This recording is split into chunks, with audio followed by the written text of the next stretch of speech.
ওয়া হুয়া আবু বকর, তিনি কে? আবু বকর। চিনুন উনি কে? ওয়া হুয়া সাইয়্যিদুনা, উনি আমাদের সরদার, উনি আমাদের সরতাজ। ওয়া হুয়া খায়রুনা, আমাদের মধ্যে সবার সেরা।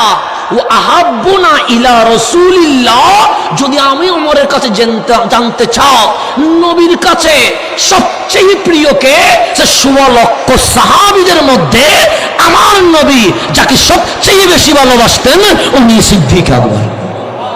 তাহলে ওনার চেয়ে দামি আর কিছু আসেনি। হযরতে আবু বকর সিদ্দিক রাদিয়াল্লাহু তাআলা আনহু, উনি রাসূলকে নিয়ে গারে সুরের মধ্যে উঠে গেছে। যারা গারে সুর দেখেছেন তারা জানেন এটা কত উপরে। গারে হেরা, যেখানে কোরআন নাজিল হয়েছে, যেটাকে জবলে নূর বলে, এটার চেয়েও জবলে নূরের চেয়েও গারে সুর আরো উপরে, যেখানে আপনি ওটা অসম্ভব। বাঙালি অনেকেই যায়, আমি নিজেও দেখেছি, মাঝখান থেকে নেমে যায়। এখন মাঝখানে দোকান আছে, চা পান করতে পারবেন, পানি পান করতে পারবেন, কিছু নাস্তা করার সুযোগ আছে, কিছুটা বসারও সুযোগ আছে। তখন কি সিঁড়ি ছিল? পানি ছিল মাঝখানে? না। এই গভীর রাতে সৈয়দুনা সিদ্দিক আকবর নবীকে কোথায় নিয়ে নিছেন? কাঁধে নিছেন। দেখেন নিচ থেকে আমাদের আনোয়ারের পাহাড় নয়, অক্সিজেনের কোনো পাহাড় নয়, রাঙ্গামাটি বান্দরবনের পাহাড় নয়, যেটা গারে সুর বলছি জবরের নূরের চেয়ে উপরে। মক্কা মদিনায় যত পাহাড় আছে তার মধ্যে সবচেয়ে উপরে গারে সুর। সৈয়দুনা সিদ্দিক আকবর একলা নবীকে কাঁধে নিয়ে উপরে উঠিয়েছে। যখন গারে সুর বরাবর যে দেখেছে সে অবাক হয়ে গেছে। এই গর্তটা আবিষ্কার করলো কেমনে? এই গর্তটা চিনলো কেমনে? কারণ নবীজি যাচ্ছে মক্কা থেকে কোথায়? মদিনায়। অনেক উপরে পাহাড়ের উপরে যে গর্ত আছে কিন্তু জানার কথা না, জানছে কেমনে? সিদ্দিক আকবরের জীবনী পড়ে দেখলাম, নবীজি যখন অর্ডার করলেন সাহাবীরা হিজরত করো, সাহাবীরা কি করো? সৈয়দুনা সিদ্দিক আকবর নবীর জবান না, নবীর সুখ দেখে বুঝতেন নবী কি করবে। কি দেখে? প্রেমিক তো সুখ দেখে বুঝতেন রসুল কি বলতে চা, মুখে বলতে হয় না, সুখ দেখে বুঝে গেছে শুধু সাহাবীরা হিজরত করবে না, এমন একটা সময় আসবে আমার নবী নিজে হিজরত করবে। এটা সিদ্দিক আকবর বুঝে গেছে। সিদ্দিক আকবর জানে এই মক্কা থেকে মদিনায় যাওয়ার মাঝখানে বিপদ হবে। আবু জেহেল অ্যাটাক করবে, আবু লাহাব অ্যাটাক করবে, উতবা সাইবা হামলা করবে। 2 মাস আগে থেকে নবীজিকে কোন পাহাড়ে লুকাবে, কোন গর্তে নিয়ে যাবে, এই সৈয়দুনা সিদ্দিক আকবর মক্কা টু মদিনা 2 মাস হেঁটে হেঁটে ওই গারে সুর আবিষ্কার করেছে। কয় মাস? 2 মাস হাঁটছেন মক্কা টু মদিনা, পাহাড়ে পাহাড়ে উঠছেন। কোথায় রসুলকে লুকাবে এটা নিয়ে গবেষণা করে 2 মাস পর বের করেছে আমার নবীর জন্য নিরাপদ হচ্ছে কোথায়? গারে সুর। গারে সুরের সামনে যখন পৌঁছলেন সৈয়দুনা সিদ্দিক আকবর কাঁধ থেকে আমার নবীকে রাখলেন। কোত্থেকে? কাঁধ থেকে রসুলকে রাখলেন।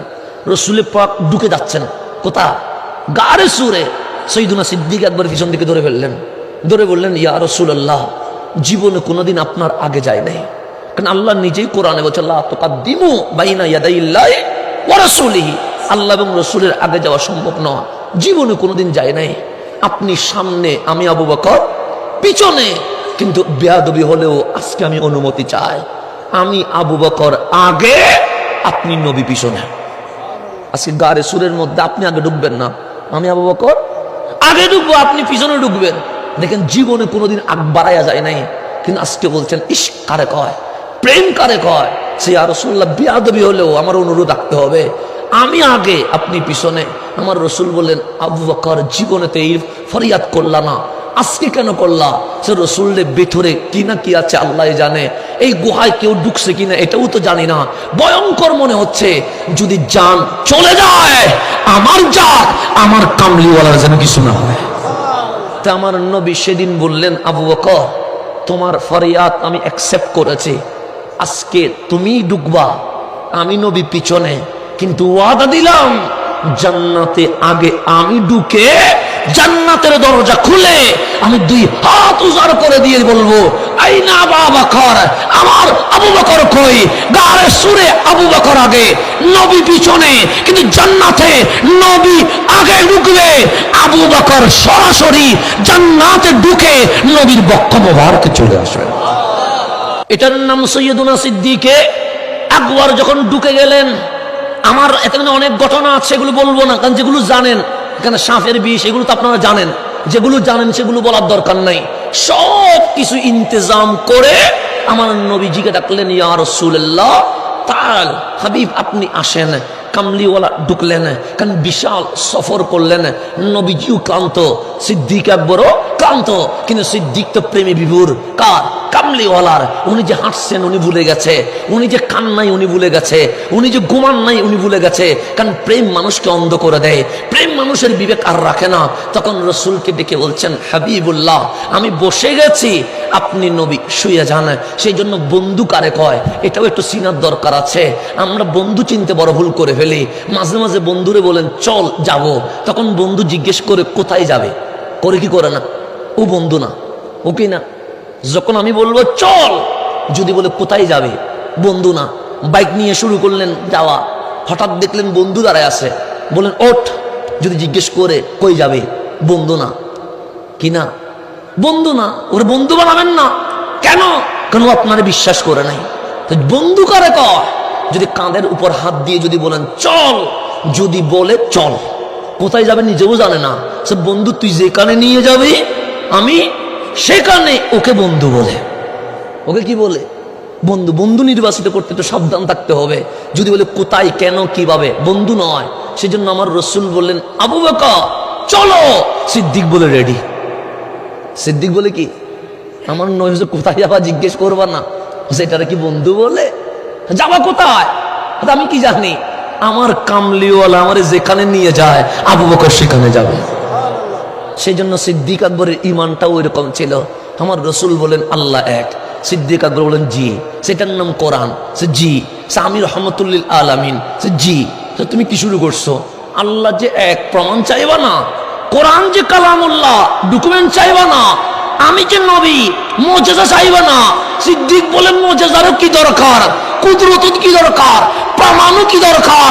আরে আমার চোখ বলছে আন-নাযরু ইলা ওয়াজহিক, আমার দলিল তো আমার সামনে দাঁড়িয়ে আছে, উনি রহমাতুল লিল আলামিন। নবী দেখেছি মানে সব দেখেছি, বিনা বাক্যে আমি আবু বকর ঈমান নিয়ে এসেছি। এটাকে বন্ধু বলে। এটাকে কি বলে? বন্ধু। বন্ধু কেন জিজ্ঞেস করতে পারে না? বন্ধু কোথায় জিজ্ঞেস করতে পারে না? বন্ধু কিভাবে জিজ্ঞেস করতে পারে না? বন্ধু যাবি কই জিজ্ঞেস করতে পারে না। সেজন্য রসুল বলেন চলো আবু বকর। একবারের জন্য জিজ্ঞেস করে নাই কোথায়, জিজ্ঞেস করে নাই, রেডি। কি বললেন? রেডি। যাবো, নিয়ে যাবো কই? যেখানে নিয়ে যান আবু বকর সেখানে যাবে। কেন? বন্ধুত্ব মানুষকে পাগল করে ফেলে, বন্ধুত্ব মানুষকে মজনুন করে ফেলে, বন্ধুত্ব মানুষকে বিবেক শূন্য করে ফেলে, বন্ধুত্ব মানুষকে বন্ধুর প্রেমে একটা বিসর্জন দেওয়ার মতো এক প্রেমিক বানিয়ে ফেলে। সেই জন্য সিদ্দিক আকবর ভুলে গেছে ঘুমান নাই, ভুলে গেছে খান নাই, ভুলে গেছে পরিশ্রম করেছেন। রসুলকে ডেকে বলছেন আপনি একটু ঘুমান না। আমার কামলিওয়ালা বললেন আবু বকর তুমি ঘুমাবা না? তখন সিদ্দিক বলে নবী ঘুমাইলে আমার ঘুম হয়ে যাবে। নবী ঘুমাইলে আমার। রসুলে পাক সিদ্দিক আকবরের কোলে রেস্ট নিচ্ছেন, চোখ মোবারক বন্ধ করলেন। সিদ্দিক আকবর নবীকে নিয়ে বসে আছে।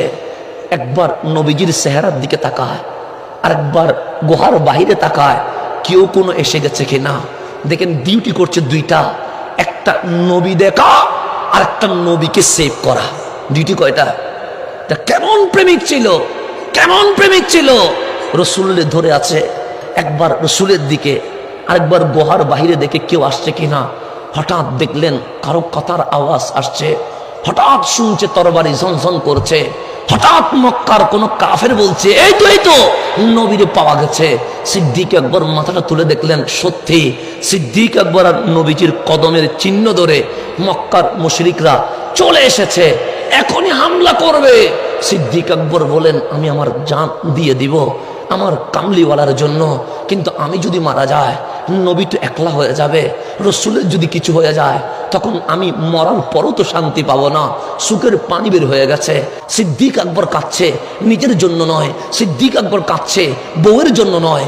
সিদ্দিক আকবর কাঁদছে ব্যবসার জন্য নয়। আজ সিদ্দিক আকবর কাঁদছে আখেরি পয়গম্বর রহমতুল লিল আলামিনের জন্য। সুখের পানির একটা ডিমান্ড আছে না নাই? কিন্তু সিদ্দিক আকবর তো কারোর জন্য নয়, কাঁদছেন রহমতুল লিল। এই চুকের বাণী পেয়ে দাড়ি মোবারক হয়ে জমিনে পড়ে নাই, চুকের পানি কামলিওয়ালার চেহারায় আনোয়ারে পড়ে গেছে। দেখেন পানির একটা কি আছে, ডিমান্ড আছে।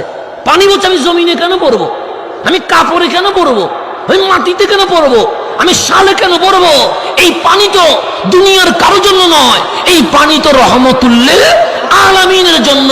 পানিও কেমন জানি রসুলকে চিনে গেছে, সিদ্দিক আকবরের চেহারা হয়ে দাড়ি মোবারক হয়ে ডানে বামে না গিয়ে কামলিওয়ালার চেহারায় পড়ে গেছে।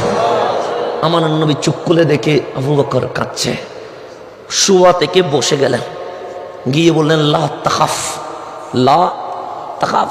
আবু বকর ভয় পেও না। কিসের ভয়? সিদ্দিক আকবর বলছে কে বলেছে ভয় পাইছি? সে ভয় না পাইলে কাঁদছো কেন? টেনশন, এটাকে হুজুন বলে, চিন্তা বলে। আবু বকর বলে আমার কোনো ভয় নাই। কেন? সে যেদিন কালিমা পড়েছি সেদিন তো গর্দান কামলিওয়ালার কদমে ওয়াকফ করার নিয়তেই পড়েছি। ভয় নাই, ভয় নাই। তুই কি করছো? হুজুন, টেনশনে আছি। কিসের টেনশন? নাহানু ইসনান, আমরা শুধু দুজন, আমাদের কোনো অস্ত্র নাই, তরবারি নাই, বোমা নাই। আমরা তো মক্কা থেকে মদিনা যাব, যুদ্ধ করতে তো আসি নাই। কিন্তু রসুল রে, আপনি একটু বাহিরের দিকে তাকান, মক্কার শত শত মুশরিক তরবারি নিয়ে জমজম করছে। একটু পর পায়ের চিহ্ন ধরে হয়তোবা গুহার ভিতরে ঢুকবে।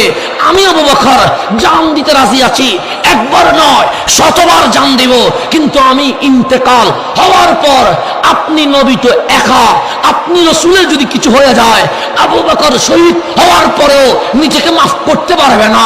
মালিক ডাক দিলেন, হাবিব আবু বকর কি কাঁদছে? হ্যাঁ কাঁদছে।